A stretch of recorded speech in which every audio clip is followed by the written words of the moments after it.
Madagascar est totalement dans la famine. Rien ne va plus. La population est en train de mourir de pauvreté, de sécheresse, de famine. Et le coronavirus n'aidant pas, tout le monde ne peut sortir ni entrer dans le pays et ils font ce qu'ils veulent. Eux, ils sortent et ils rentrent, tandis que les Malgaches, ils sont en train de crever, vraiment la gueule ouverte, pendant que eux, ils se serrent encore dans les caisses de l'État. Dernièrement, on a eu connaissance qu'ils ont obtenu 1,2 milliard de dollars d'aide. Et cet argent-là qui devrait être utilisé pour aider la population malgache va se retrouver encore une fois de plus dans les poches de nos dirigeants corrompus. Comme ce qui s'est passé lors du dernier confinement de l'année dernière, où toutes les aides pour les fonds du Covid ont été détournées par le président Andradouane et sa clique.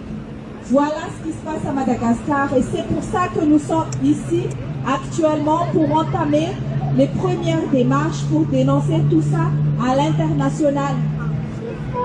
Nous avons effectué des descentes dans les rues de Madagascar et c'est l'armée qui a empêché toute la population en les menaçant de les tirer dessus à balles réelles et il les a déjà fait sur les étudiants. Ils ont tiré à bout portant sur les étudiants qui se sont manifestés pour réclamer leurs droits. Et les opposants politiques, c'est la même chose. Si les opposants descendent dans les rues comme nous faisons là, ce sont des armes de guerre qui les attendent. Et impossible de manifester, aucune autorisation de manifester n'est délivrée à Madagascar. Voilà. Effectivement, ils envoient également des mercenaires serbes et d'autres nationalités dont on n'a pas encore identifié pour tirer sur les Malgaches. Vous vous rendez compte? C'est une haute trahison. Voilà ce qui se passe actuellement à Madagascar. Et là, donc, nous avons écrit sur nos pancartes, nos banderoles, tout ce qui se passe en français et en malgache, que maintenant, les Malgaches de la diaspora doivent se réveiller. Tous ceux qui sont sensibles à Madagascar, à ce pays, à ce beau pays qui s'appelle Madagascar, devraient se mobiliser et on va commencer par aujourd'hui. Tout le monde a pris conscience que nous allons tous voir ce pays comme l'Éthiopie il y a 30 ans si on ne fait rien. Vous vous rendez compte, en 2021, un pays qui se trouve encore dans la famine, comme ces enfants-là, qui se mettent à manger des pots de zébu séchés parce qu'ils n'ont plus rien à manger, qui se mettent à manger des semelles de chaussures puisqu'ils n'ont plus rien à manger. Ils se mettent à manger de la boue mélangée à de l'herbe, de la racine séchée parce que c'est tout ce qu'ils trouvent à manger. Et le gouvernement, qu'est-ce qu'il fait? Ils se mettent à construire des terrains synthétiques. Est-ce que ça résout le problème de la famine? Est-ce que ça résout le problème de la sécheresse? Ils se mettent à construire des écoles primaires à des prix exorbitants et qu'ils finissent en 2 mois. Et après, les murs se dégradent au 3e mois. La peinture se dégrade parce que tout l'argent est détourné et ils font semblant de construire.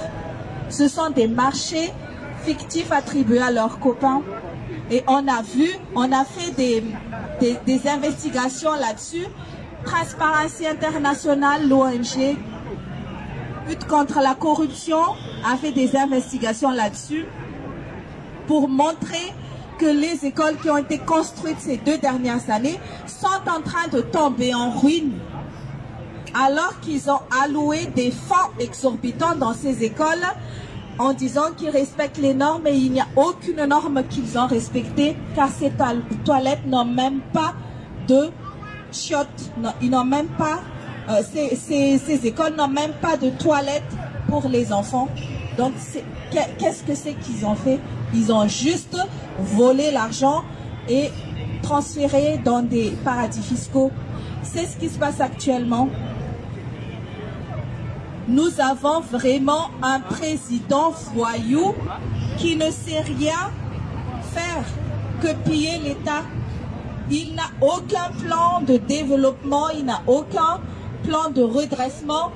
Et ce qu'il fait, c'est de quémander de l'argent partout dans le monde et les transférer avec ses membres du gouvernement, avec son ami Mamra Vatman, dans leurs fonds et dans les paradis fiscaux.